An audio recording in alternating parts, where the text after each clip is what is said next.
Σήμερα θα μιλήσουμε για τους μεγαλύτερους. Είναι σημαντικό κάθε κοινωνία να είναι σε θέση να αξιοποιήσει τη σοφία, τις γνώσεις, τις εμπειρίες των μεγαλύτερων. Στις μέρες μας όμως, οι περισσότεροι τουλάχιστον περιθωριοποιούνται αντί να αξιοποιούνται. Και σε αυτό συμβάλλουν διάφοροι παράγοντες, οι οποίοι όμως μπορούν να αλλάξουν.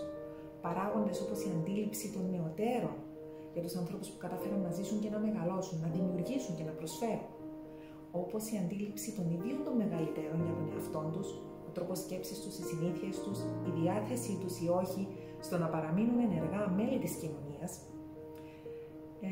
ο τρόπος παρακίνησής τους ακόμη από το περιβάλλον τους, έτσι ώστε να τους οθήσει θετικά στο να αξιοποιήσουν τον πλούτο τους και τις γνώσεις τους για να μπορέσουν να ζήσουν μια πιο ποιοτική ζωή με νόημα. Βλέπετε, το θέμα αφορά όλους μας, γιατί όλοι μεγαλώνουμε. Και αφορά φυσικά όλους όσους είναι κοντά σε μεγαλύτερους. Γι' αυτό, όσον επενδύουμε στο να αλλάξουμε τον τρόπο σκέψης, τις πεποιθήσεις, τις συνήθειες, την κουλτούρα των μεγαλύτερων, αλλά και την δική μας, τόσο επενδύουμε σε καλύτερες μέρες για όλους μας.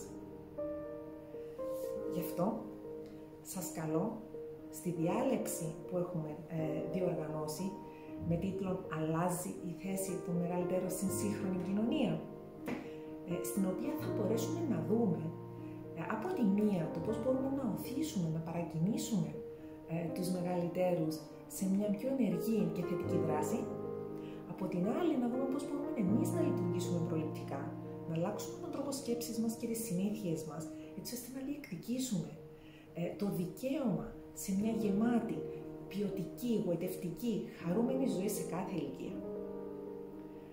Η διάλεξη θα γίνει στις 14 Νοεμβρίου, η ώρα 6, σε συνεργασία με το Κέντρο Ημερήσιας Φροντίδας Ηλικιωμένων Χρυσοστόμιων του Δήμου Λάρνακας, το οποίο έχει όραμα να ενισχύσει θετικά την ποιότητα ζωής των μεγαλύτερων.